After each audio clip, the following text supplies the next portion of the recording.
আসসালামু আলাইকুম। বঙ্গবন্ধু সৈনিকেরা, আপনারা কি ১৩ তারিখের জন্য রেডি?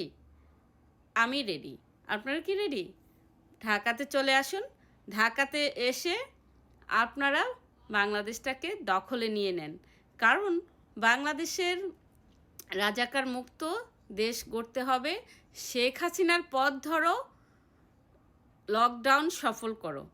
এই উদ্দেশ্য নিয়ে ঢাকাতে সব মা বোনরা গ্রামগঞ্জে যে যেখানে আছেন সবাই চলে আসবেন। আপনারা, আমি জানি আপনারা এখন আর পিছিয়ে নেই।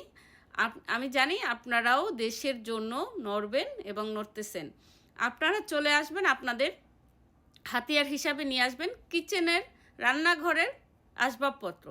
আপনাদের খুন্তি আছে, আপনাদের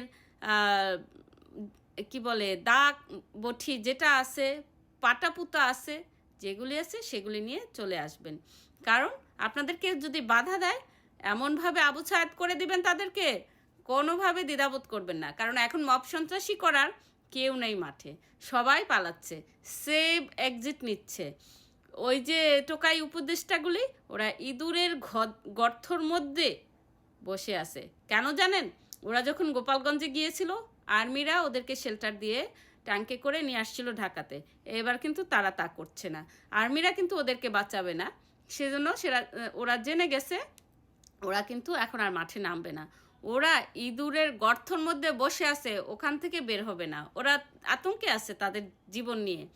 তারপরে খুনি ইউনূস কী করেছে জানেন?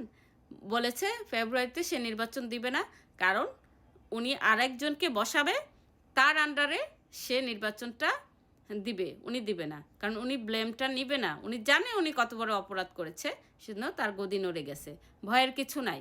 তারপরে একটু আগে দেখলাম সোহেল তাজ ফ্যামিলি নিয়ে বাংলাদেশ থেকে সেফ এক্সিটে চলে গেছে অলরেডি। সে এখন বিমানে। ভয়ের কিছু নাই। যে যার মতন পারে সবাই কিন্তু পালাচ্ছে। বাংলাদেশটা এখন আমাদের, আমাদের বঙ্গবন্ধুর বাংলাদেশ, আমাদের জননেত্রী শেখ হাসিনার বাংলাদেশ। সো আপনারা দখলে নিয়ে নেন আপনাদের বাংলাদেশ, আপনাদের জনগণের সবার বাংলাদেশ। আপনারা দখলে নিয়ে নেবেন, নিজেদের মতন করে জীবনযাপন করবেন ফ্রিলি। ভয়ের কিছু নাই। চলে আসেন ঢাকাতে। ঢাকাতে এসে রাজপথ দখল করে নেন, বাংলাদেশটাকে রাজাকার মুক্ত করে দেন। চলে আসেন, দেখা হবে রাজপথে, কথা হবে স্লোগানে, জয় বাংলা, জয় বঙ্গবন্ধু। ১৩ তারিখ মনে থাকে যেন, ১৩ তারিখ বুধবার সকাল থেকে সন্ধ্যা এই পুরা ঢাকার শহর আমাদের আন্ডারে থাকবে। সবাই আমরা মাঠে থাকবো ইনশাল্লাহ। জয় বাংলা, জয় বঙ্গবন্ধু।